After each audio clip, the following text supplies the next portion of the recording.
Good morning.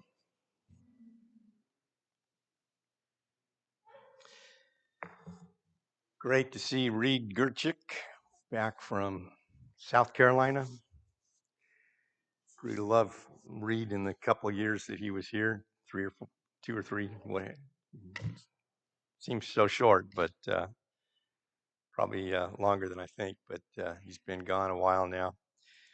Good to see a real in the flesh interpreter rather than a screen.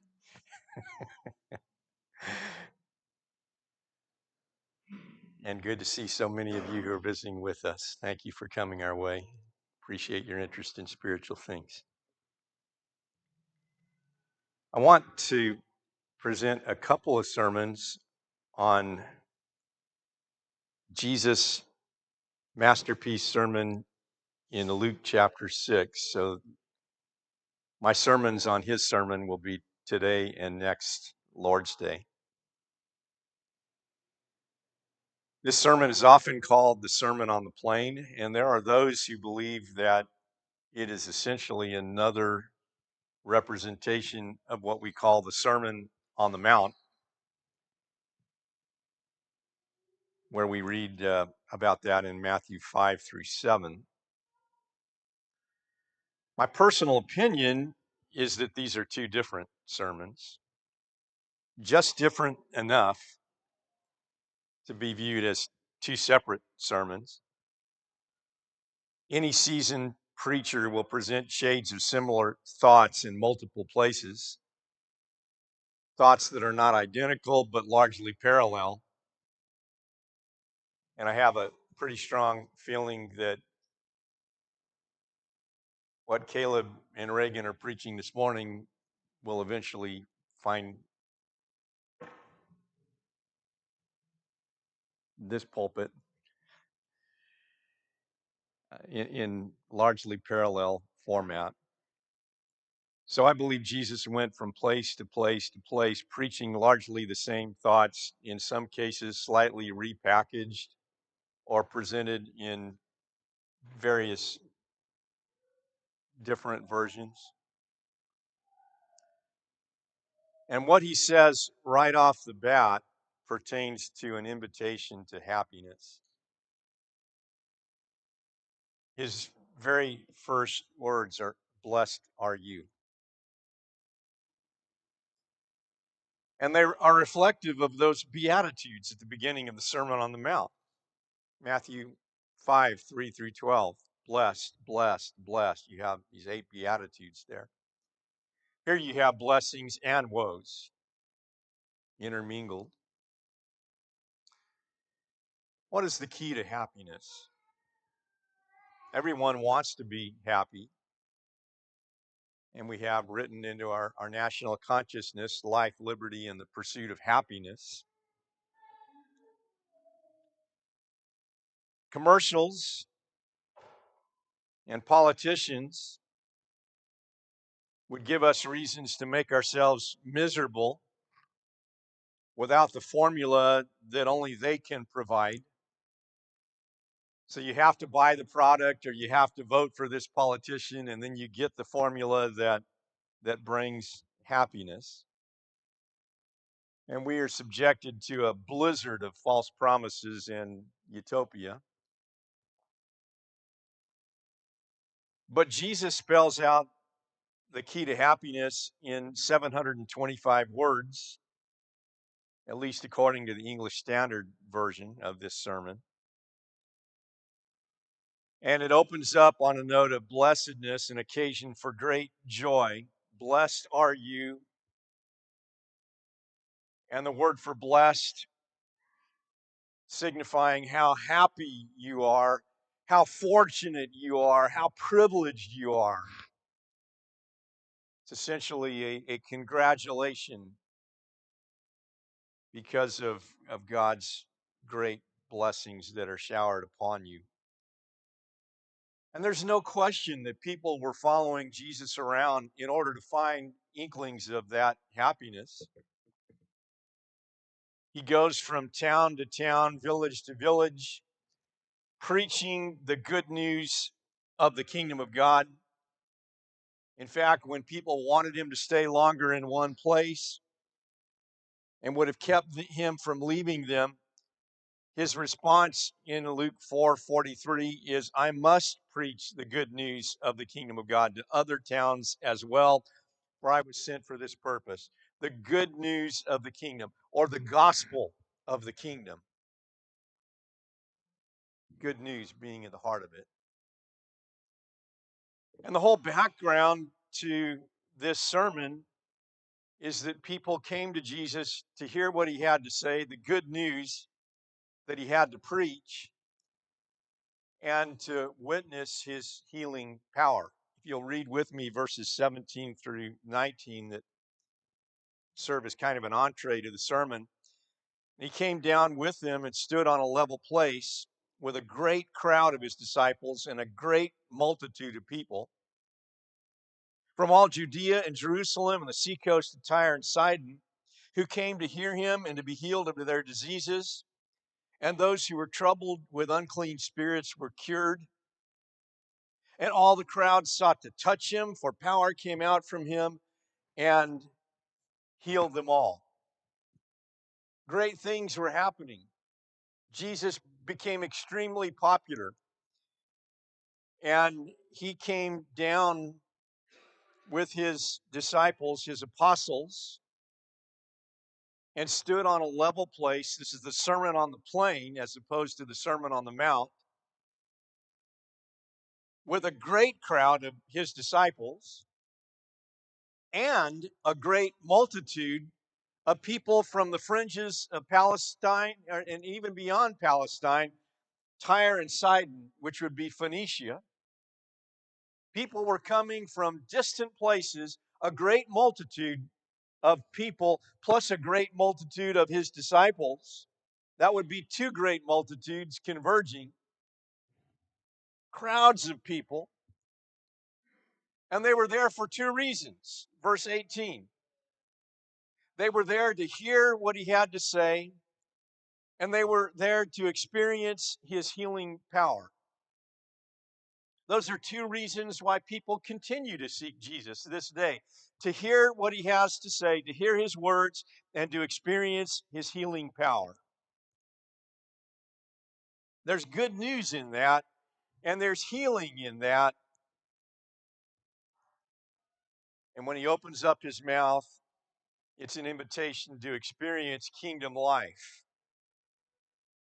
Not just to follow him around because of his popularity, because people have heard that he's an extraordinary preacher, and not just to follow him around to experience the miraculous,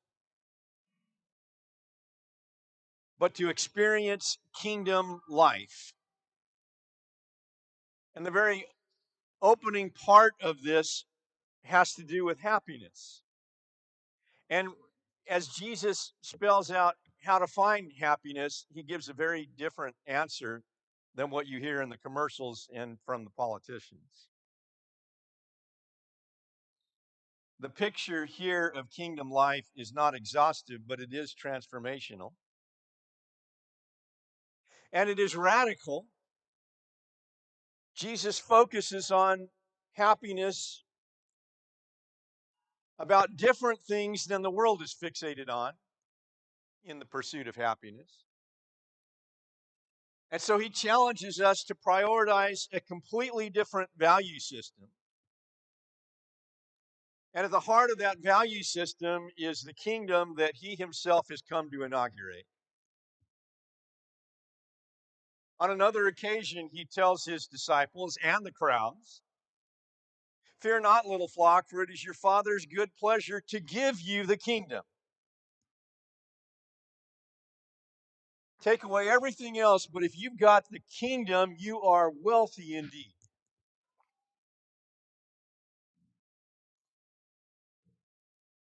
I want you to really think about that.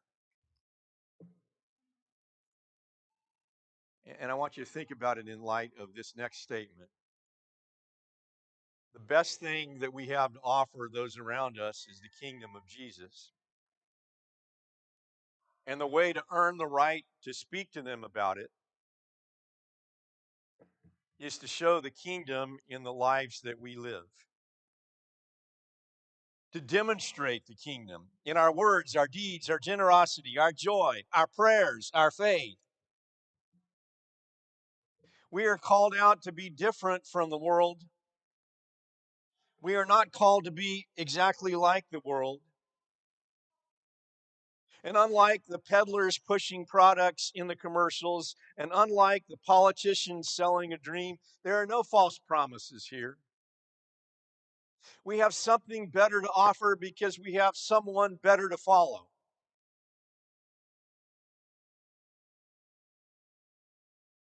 The character of the one who is making these promises is infinitely better than the character of those who are peddling the products or pushing the false utopias. So, this is not just a sermon, it's a way of life. What exactly does he say? Verses 20 through 23. He lifted up his eyes on his disciples, and he said, "Blessed are you who are poor, for yours is the kingdom of God. Blessed are you who are hungry now, for you shall be satisfied. Blessed are you who weep now, for you shall laugh. Blessed are you when people hate you and when they exclude you and revile you and spurn your name as evil on account of the Son of Man. Rejoice in that day and leap for joy, for behold, your reward is great in heaven, for so their fathers did to the prophets." And then you have the flip side of that.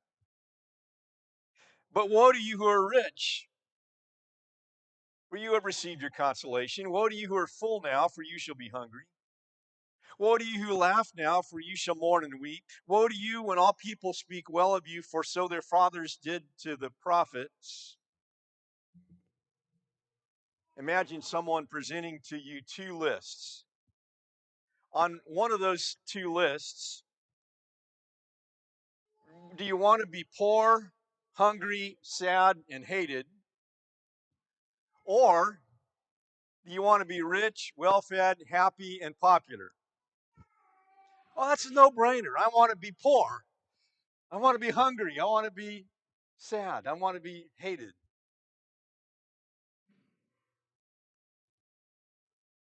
It's paradoxical, isn't it?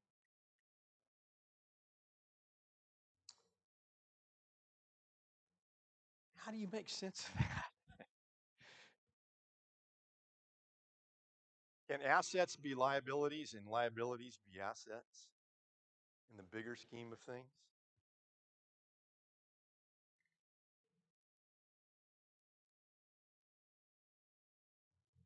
It's not that nobody who had any substance or means or wealth could be a New Testament Christian.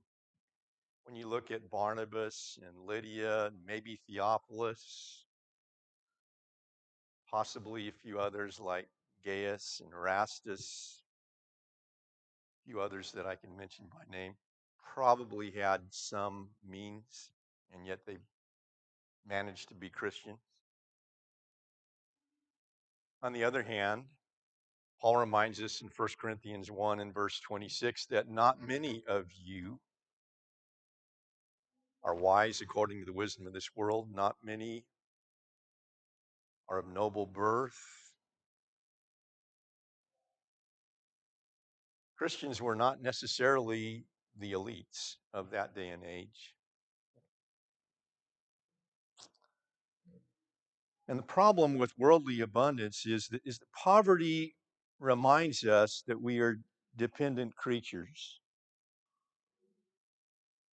And affluence, on the other hand, if we're not careful, will lie to us, telling us that we are self-sufficient.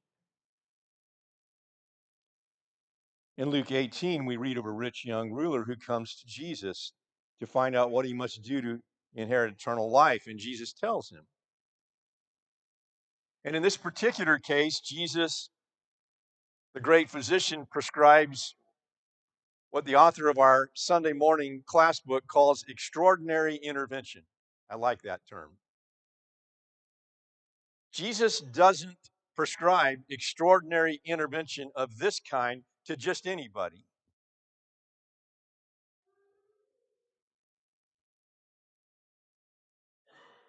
But if you are addicted to a substance, extraordinary intervention might be needed to detach you from that addiction. If you're having trouble breaking the power of ingrained sin, extraordinary intervention may be required to break the hold that it has on you. And if you are attached to your money the way this man was, extraordinary intervention says you need to just give it all away or something infinitely greater. Jesus doesn't do that with everybody. But it was the only way this man was going to be saved. Wealth is a potential hazard. It can rob us of our spiritual bankruptcy necessary for intense yearning for God and His blessing. A few chapters later in Luke 12, Jesus gives the parable of the rich fool. And when he finally gets to the punchline, he says, "So is the one who lays up treasure for himself and is not rich toward God." Luke 12:21. This man made plans for the future. He set goals. He did all the things that personal development specialists tell you you're supposed to do. But the one thing that he forgot was God. And worldly abundance can do that to you. Ditto with popularity.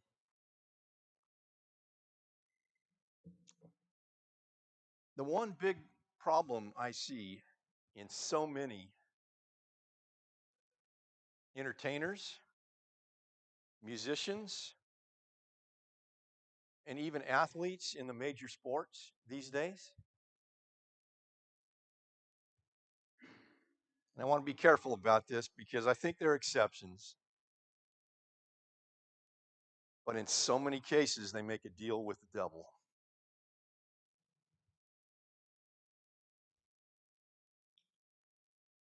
That popularity comes with price.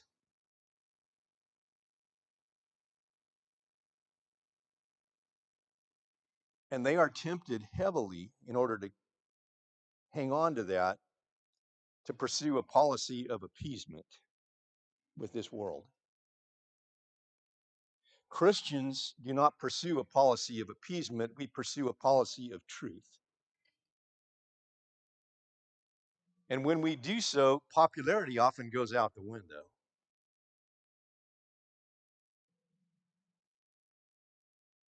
And who doesn't want to laugh? Well, the truth of the matter is, Christians sometimes cry. Laughter is a gift of God.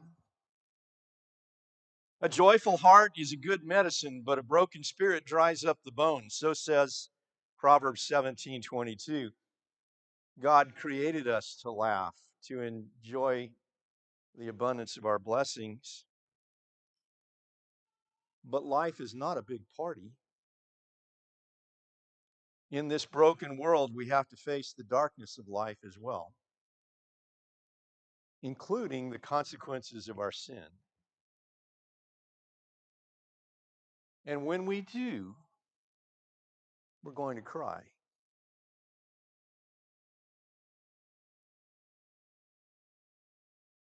When we see what sin does to people, when we see what it's done to ourselves, when we go to a funeral, when we hurt because those consequences haunt us, we cry.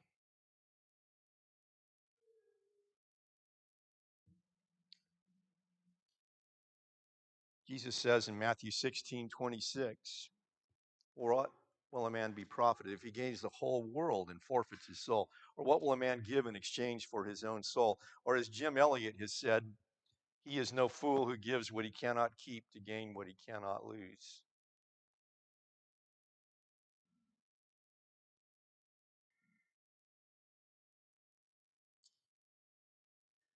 So, on the heels of these blessings and these woes that are so countercultural, in which Jesus is standing the world on its head, he outlines an exceptional kind of love,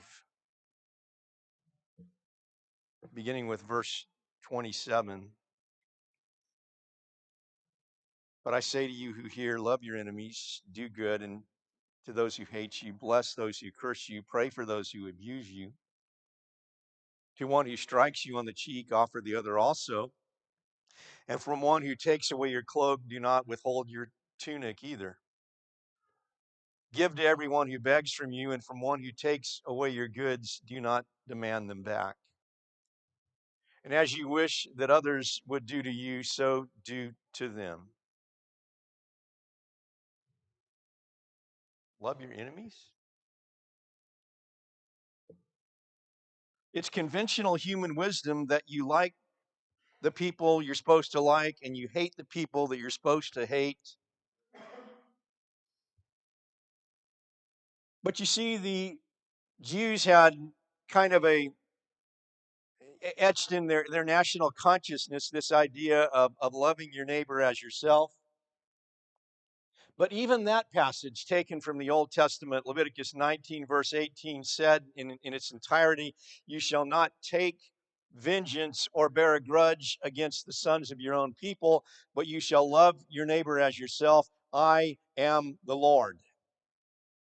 And somehow or other, loving your neighbor as yourself being the second great command in the entire law, just behind loving the Lord your God with all your heart, soul, and mind, second great command, that they were able to find loopholes. And the Pharisees were able to find loopholes on steroids in the New Testament period. You shall not take vengeance or bear a grudge against the sons of your own people. So they restricted the neighborhood. The neighborhood involves the sons of your own people. It certainly doesn't involve a Gentile. Maybe it doesn't involve a Samaritan. And in the parable of the Good Samaritan, Jesus takes that restrictive neighborhood and he expands it back to the idea of a Samaritan doing the unthinkable, doing something that not even a priest or a Levite would do. Which one proved to be the neighbor? Well, the one who showed mercy. The man couldn't even say the Samaritan. Jews hated the Samaritans. Samaritans hated the Jews. But it was the Samaritan who showed mercy. We were talking Wednesday night about internal evidences versus external evidences. And within the first 150 years of Christianity, there are about 10 pagan sources that say about 12 substantial things about Jesus, extraordinary things that are points of reference with what we read in the gospel accounts. But none of those pagan writings, and this is one point I was trying to convey Wednesday night, none of those pagan writings in and of itself contains extraordinary power. They're simply reference points, pegs, if you will, that correlate with what we already know to be the truth from Matthew, Mark, Luke, and John, the accounts that we have. And they don't carry the force or the power of these internal documents. I've studied Luke 6 with people of all backgrounds. And I've had someone who grew up in a Muslim country tell me, and I'm a science guy, I'm a tech guy, and I don't really take these miracles of Jesus all that seriously. But this, love your enemy, that's impressive. In fact, it's downright amazing.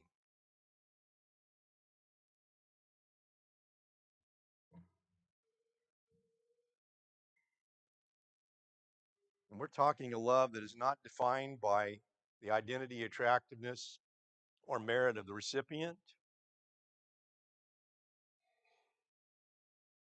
Your enemy.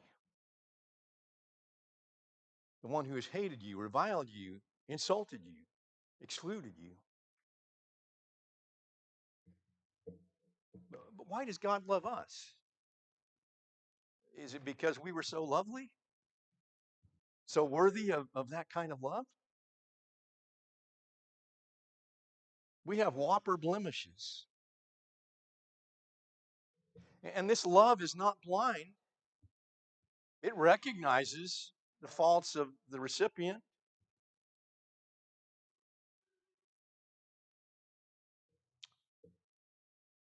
Love here is not some weak form of passivity that sweeps evil under the rug or enables it, but neither does it seek revenge. And I must say very clearly that rescuing someone who continues to make poor choices is not love. It's called enabling.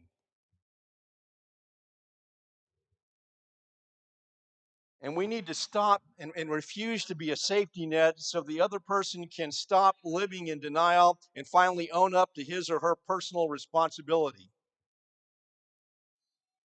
People may not like that, and they may even engage in emotional blackmail because they lash out in frustration because you're not continuing to enable them. But love is not a mushy sentimentalism that sweeps evil under the rug. Nor does it seek personal revenge, however. In fact, it's downright proactive. It proactively takes action. People may not like us, but they should see one who loves them and is acting in their long-term best interest. When they look at us, when they evaluate us, according to Mark's account, Jesus told that rich young ruler, Mark 10, verse 21, after looking at him, he loved him and then proceeded to tell him what he needed to hear, not what he wanted to hear. And the man walked. He walked away.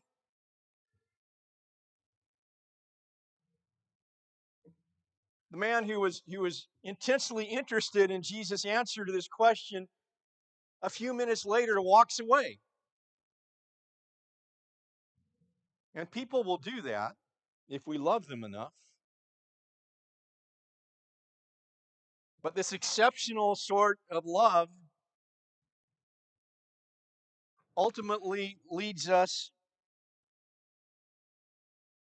not just to target our friends and those who will love us, but even those outside that circle.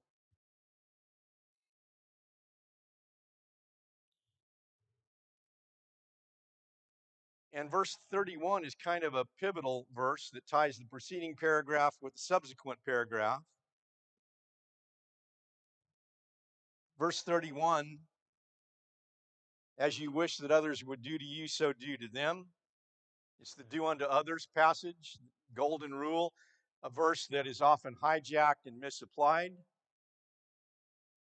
It's pressed into service to justify all manner of evil, all manner of destructive behavior.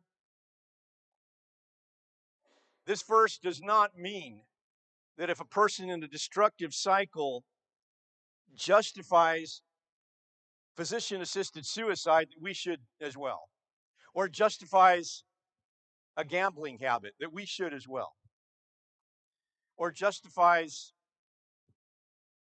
alcohol or drug addiction, that we should provide what that person thinks he needs.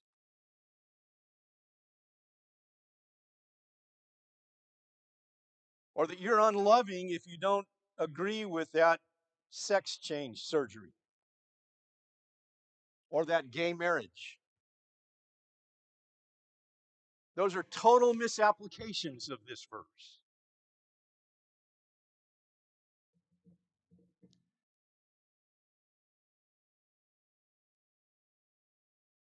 It's not simply enough to refrain from revenge. Children of God are to be initiative takers, proactive, doing good, building bridges, taking the first step, healing what is broken, not perpetuating that cycle of poor behavior. Rabbi Hillel would say, what is hateful to you, do not do to your neighbor. And that's true. But how about proactively doing good to your neighbor when that neighbor does not expect it, when that neighbor might even be an enemy? But loving others can never look like disobeying God. And it also must reflect our first priority of loving God. Of those two great commandments of the law, loving the Lord your God with every fiber of your being is the first one. And only then the second one comes, loving your neighbor as yourself.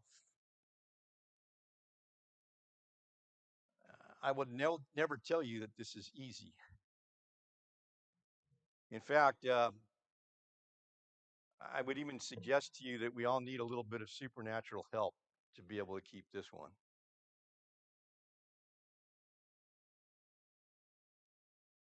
1 Peter 4:11, whoever serves as one who serves by the strength that God supplies, in order that in everything God may be glorified through Jesus Christ. This is one of those passages where I think that we need some strength that God supplies. Because our temptation, or at least my temptation, is to be feeble-minded or of feeble strength, so as not to want to rise above worldly expectations or even my own natural inclinations. Love someone who has spit on me or stabbed me in the back. My natural inclination is not to want to love that person. But when we rely on the strength that God supplies, we can do it. And what that means in practical, everyday life translation is to think of it as a God-centered life response in a broken world. To break the vicious cycle of tit for tat, eye for eye, tooth for tooth. And the potential applications are quite radical and unexpected. If you love those who love you, verse 32, what benefit is that to you? For even sinners love those who love them. And if you do good to those who do good to you, what benefit is that to you? For even sinners do the same. And if you lend to those from whom you expect to receive, what credit is that to you? Even sinners lend to sinners to get back the same amount. But love your enemies and do good and lend, expecting nothing in return, and your reward will be great, and you will be sons of the Most High, for he is kind to the ungrateful and to the evil. Be merciful, even as your Father is merciful.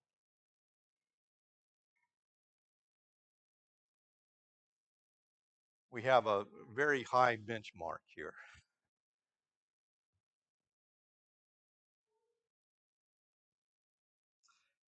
My Lord's Supper talk last Lord's Day, I focused on that first saying of Jesus from the cross. Father, forgive them, for they know not what they do. Luke 23:34. Whole new way of looking at others, seeing past the mud of sin on the surface, and setting a catalyst into motion to help others break the power that sin has on them and reach their full potential, their God-given potential. But that's what we might call supernatural love in a broken world. It doesn't mean this is always easy. In this broken world, there are a lot of things that are difficult if we're to break from the world. They were difficult even for Jesus. In Hebrews 2, I was reflecting on this a day or two ago. Hebrews 2:17 and 18, therefore he had to be made like his brothers in every respect, so that he might become a merciful and faithful high priest in the service of God to make propitiation for the sins of the people. For because he himself has suffered when tempted, he is able to help those who are being tempted. I want you to reflect on that idea that Jesus suffered when he was tempted. I haven't thought sufficiently about that. But I know that there have been times in my life when I have suffered when I'm tempted, and it has been a Herculean struggle. But it helps me to know that I'm not the only one there, and that even Jesus suffered when he was tempted, and he was successful. And so he can help us when we suffer, when we're tempted. And if you're tempted to lash out,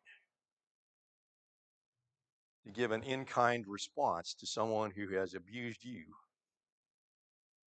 and you're suffering through that when others have hurt you, you're tempted to withhold divine grace from them, you remember that Jesus suffered too.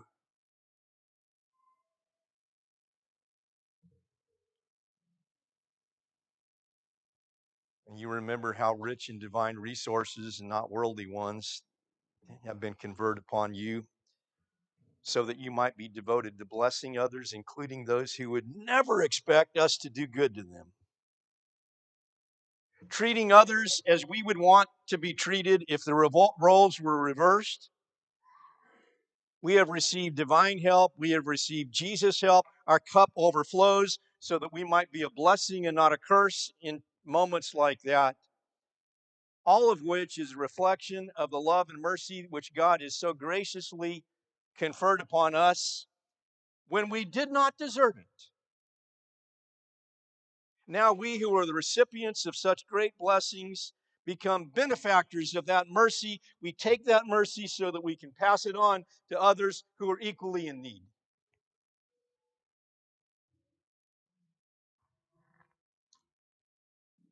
Can we have an impact in this wicked world? Why should people believe in Jesus? I could give you reason after reason after reason after reason, but here's exhibit a Christian who is the real deal, who is living the Christian life. And that's usually something that's not on my long list, but maybe it needs to be at the top of the list.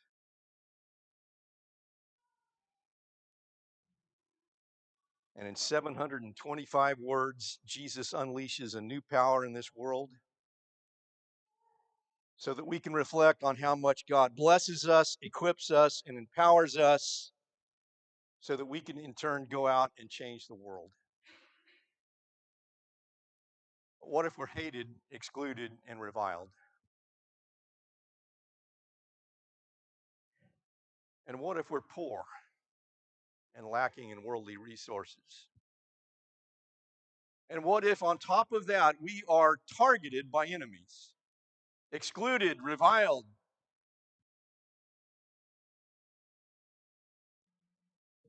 persecuted? We're nobodies, right? Throw up your arms in despair. Nothing compared to the power brokers, the rich and powerful, the elite. That's what you think you've got it all wrong. God blesses us, He equips us, He empowers us, and with God given grace and blessings, yes, we can have an impact. And not only can we have an impact,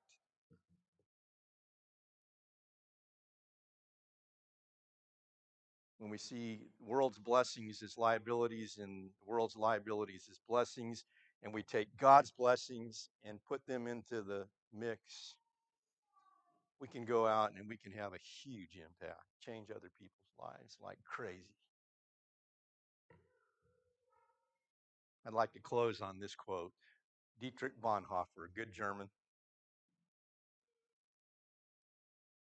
You listen to this carefully. He said, "Your life as a Christian should make non-believers question their disbelief in God."